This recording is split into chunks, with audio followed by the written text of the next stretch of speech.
stoppage here about 6 weeks ago. Backed up the entire building. The toilets were pulled off during the remodels, and they came back in the next day. The entire unit was flooded. Working from a 3-inch closet vent. It goes around the santee, takes another 90, a 45, and then it drops into the main line, and then we push from there.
rM200, very portable.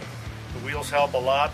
The new handle that's adjustable is nice for the positioning of the camera. I really like that option. Sometimes if you're on a roof, you can angle a little bit better, and it doesn't feel like this thing's falling off a roof all the time.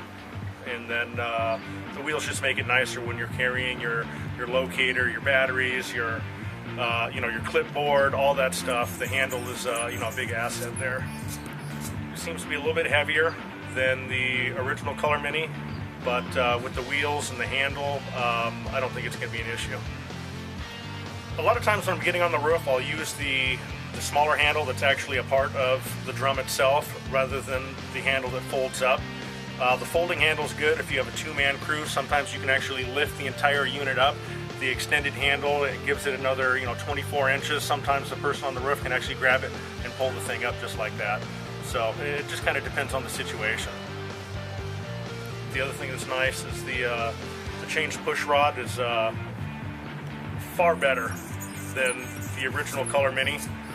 2 to 3 times as much push length around several bends, and it's just night and day between the two. Pushing the cable back in with the closed drum, it keeps the cable from popping back out again. On the Mini, sometimes you'd be pushing it back in, it's not going to seat properly in the drum, and if you don't push it just right, it's going to kick itself back out again. You have 8 feet of push rod in that bathroom that you're working in, or you're trying to fight it to push it back into the drum on a roof, and that's the last place you want to be messing around with something like that. Pushing out is really smooth. It seems to have a little bit more of a controlled push. On the old Mini, you had the old dial where you could tighten the tension down. This seems to be like kind of a happy medium between the two, and it seems to push back and go in really easily. The image is good. Overall brightness, the 6 LEDs on it, it's fantastic. The reflector seems not to be too bright. You don't get a lot of glare on it, and the sharpness of the picture between the the new camera head with the rM200 and the old mini mainline, it just seems to be a sharper picture, and the colors seem to be a lot better. You can see a little bit farther down the pipe. There's some of the things I've noticed. So if you want a versatile camera that you can use for big pipe and small pipe, the rM200 is definitely the way I would go, and I would recommend that to somebody who's buying their first camera.